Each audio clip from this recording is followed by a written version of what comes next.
सलाम, नमस्ते, सत श्री अकाल दोस्तों आने वाली है ईद उल अजहा यानी बकरा ईद और फिर खड़ा किया जाएगा एक और नया बवाल। रोज रात को दारू के साथ मटन चाप चिकन लॉलीपॉप खाने वाले लोग भाषण देंगे कि जीव हत्या कितना बड़ा पाप है। जगह जगह पोस्टर बैनर लगाए जाएंगे, फेसबुक हिंसा विरोधी पोस्ट से भरी होंगी और गोदी मीडिया चैनल हिंसा अहिंसा पर डिबेट्स चलाएंगे।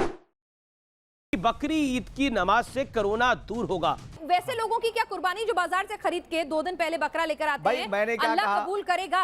मैं तो ये कह रहा हूँ अहिंसा के भाषण शुरू हो जाएंगे और मुस्लिम समाज को निर्दयी और क्रूर बताया जाएगा और पूरे भारत में बकरा ईद के बहाने मुसलमानों को टारगेट किया जाने लगेगा।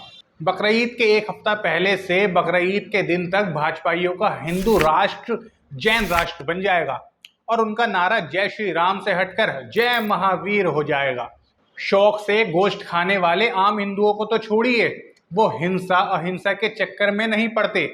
उनका अपने मुसलमान दोस्तों के साथ उठना बैठना खाना पीना आम है, लेकिन बकरा ईद के दिन दोपहर बाद से ही ये हफ्ता भर के अहिंसा के पुजारी भाजपाई भी अपने मुस्लिम दोस्तों को फोन करके पूछना शुरू कर देते हैं, मियाँ बिरयानी कब खिला रहे हो।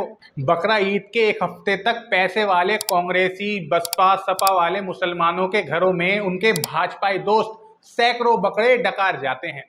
यानी इन्हें असल दिक्कत बकरे से नहीं, बकरा ईद और मुसलमानों से है। दोस्तों, अपनी इस वीडियो में हम ये जानने की कोशिश करेंगे कि क्या दुनिया में सिर्फ मुसलमान ही गोश्त खाते हैं, और फिर ये जानेंगे कि जानवरों की कुर्बानी क्या सिर्फ मुसलमान करते हैं या दुनिया में और धर्म में भी जानवरों की बलि की प्रथा है। आइए शुरू करते हैं आज की रिपोर्ट। दोस्तों, अगर हम गोश्त के खाने की बात करें तो ये बात तो साफ है कि गोश्त के खाने का कोई भी संबंध धर्म से नहीं, भौगोलिक परिस्थितियों से है, यानी ज्योग्राफिकल कंडीशन से। रेगिस्तान, बर्फीले इलाके या समंदर के किनारे रहने वाले लोग जहाँ पर खेती ज्यादा नहीं होती, जहाँ की जमीन उपजाऊ नहीं होती, जाहिर है कि ऐसी जगह पर रहने वाले लोगों की जिंदगी जानवरों के गोश्त पर ही निर्भर करेगी। इसलिए रेगिस्तान, समुद्री तटों और बर्फीले इलाकों में जानवरों और मछलियों का गोश्त हमेशा से ही खाया जाता रहा है। कश्मीर सहित सभी पहाड़ी बर्फीले इलाकों में जहां खेती करना आसान नहीं है, वहां के हिंदू भी गोश्त खाते हैं। महाराष्ट्र, तमिलनाडु, केरला, गोवा, गुजरात, बंगाल जो कि समुद्र के किनारे बसे हुए आबादी वाले इलाके हैं, वहां पर तो शुरू से ही और आज भी मछली बड़े पैमाने पर खाई जाती है। यहाँ तक के कोलकाता के ब्राह्मण पूजा और अनुष्ठान में मछली का भी इस्तेमाल करते हैं। यहूदी, ईसाई और इस्लाम तीनों धर्मों का संबंध मध्य एशिया के रेगिस्तानी इलाकों से है, इसलिए वहाँ के सभी लोगों का जीवन भी जानवरों के गोश्त पर ही निर्भर करता था और आज भी करता है।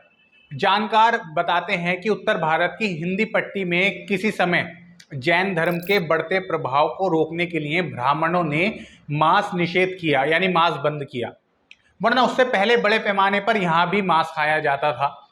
उस जमाने में ब्राह्मणों द्वारा मजबूरी में किया गया मांस निषेध बिल्कुल उसी तरह का है जैसा कि आज बदली हुई राजनीतिक परिस्थितियों में हिंदी पट्टी के मुसलमान उलेमा गाय का गोश्त खाने को मना कर रहे हैं।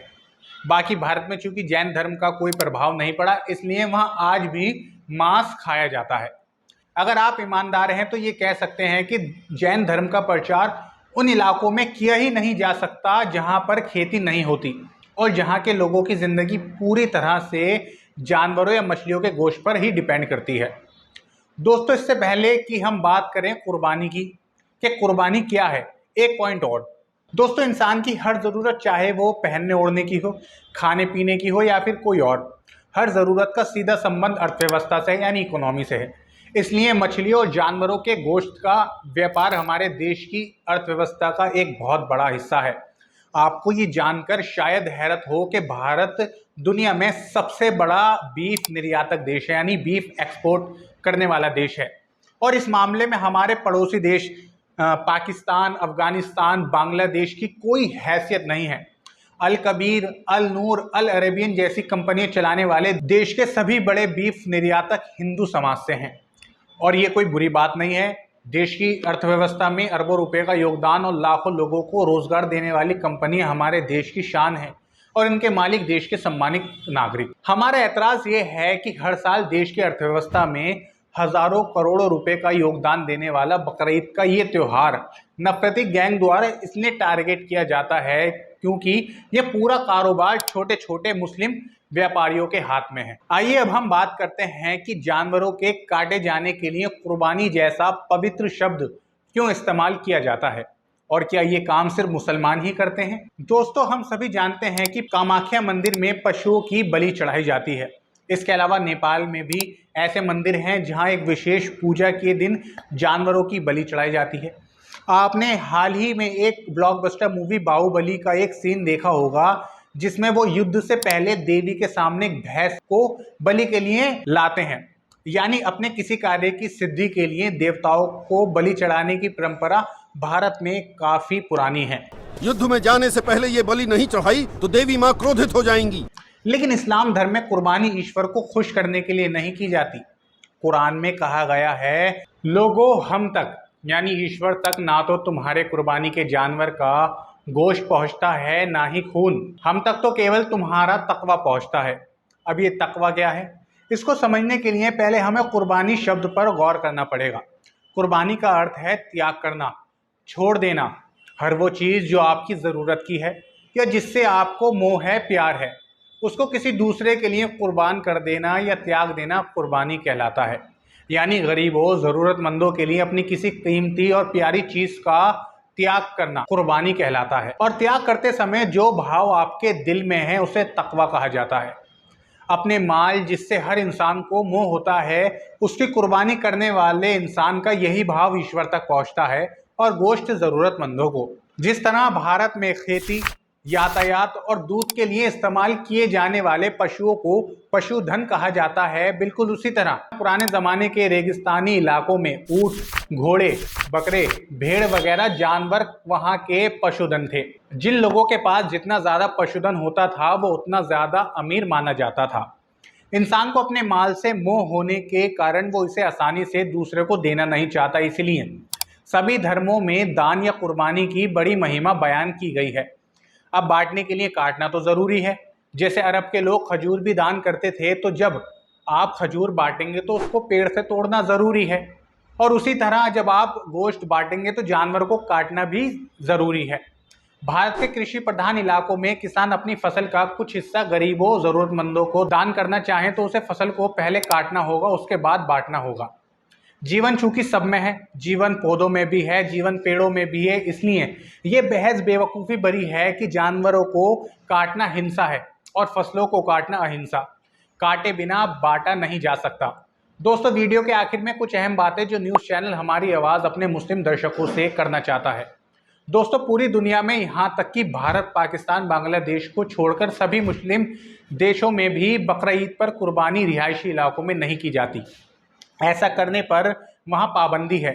इन सभी देशों में कुर्बानी का इंतज़ाम स्लॉटर हाउसेज में किया जाता है। वहीं पर जानवरों की मंडी लगती है। आप जाएं, अपनी पसंद का जानवर खरीदें और उसे वहीं छोड़ दें। स्लॉटर हाउस में क्योंकि पूरी तरह सफाई का इंतज़ाम होता है, हर चीज़ बहुत हाइजीनिक होती है। सारी कुर्बानियाँ वहीं होती हैं और आपको गोश्त पैक करके दे दिया जाता है, जो आप घर लाकर रिश्तेदारों और ज़रूरतमंदों को बांट सकते हैं। लेकिन हमारे देश में कुर्बानी गली मोहल्ले और मदरसों में की जाती है, जहां पर सफाई का उतना बेहतर इंतज़ाम नहीं होता। बकरीद के दिन मोहल्ले की गलियों में खून बह रहा होता है और इससे बीमारियां फैलने की संभावनाएं बढ़ती हैं। कुर्बानी के जानवरों की अतड़ी पेट मोहल्ले के ही कूड़ा घरों में डाल दिए जाते हैं और 2-3 दिन तक भयंकर बदबू सड़कों पर फैली रहती है, जिसकी वजह से रहने वाले गुजरने वाले लोगों का जीना हराम हो जाता है। दोस्तों, आलोचना के लिए आलोचना यानी सिर्फ बुराई करने के लिए बुराई करना बहुत ही घटिया बात है। हमें हर बुरी बात को बुरा और अच्छी बात को अच्छा कहना चाहिए। पिछली बार उत्तर प्रदेश में योगी सरकार ने ईद की कुर्बानी के लिए कुछ खास इंतजाम किए थे, जिसकी वजह से बड़ी खूबसूरती के साथ कुर्बानी का ये त्यौहार मनाया जा सका। न्यूज़ चैनल हमारी आवाज़ का कहना है कि सभी सरकारों को कुर्बानी के इस त्यौहार पर पहले से ही तैयारी करनी चाहिए और अगर संभव हो तो सभी कुर्बानियाँ स्लॉटर हाउस में हों, ताकि गली मोहल्ले में गंदगी ना फैले। जब तक ऐसा संभव नहीं है तब तक मुस्लिम समाज को चाहिए कि वो बकरीद से पहले हर मोहल्ले में एक कमेटी बनाए जो कुर्बानी के लिए कोई अलग जगह तय करे, जहाँ पर कुर्बानी के खून को ज़मीन में दफन किया जा सके। जहां नगर निगम की ओर से गंदगी उठाने के इंतजाम हो वहां निगम कर्मचारियों को सहयोग हो, और जहां इंतजाम नहीं है वहां कुर्बानी के जानवरों का पेठा वगैरह के उठान की जिम्मेदारी भी कमेटी मेंबर्स को खुद उठानी चाहिए। 20, 30, 50 हज़ार रुपए के जानवर खरीदने वाले लोग इस काम के लिए कमेटी को 1000, 2000 या फिर जो भी खर्च है वो दे सकते हैं। इससे भारत में मुस्लिम समाज की छवि अच्छी होगी और कुर्बानी के इस त्योहार को टारगेट करना नफरती चिंटुओं के लिए मुश्किल हो जाएगा। पूरी वीडियो देखने के लिए बहुत बहुत शुक्रिया।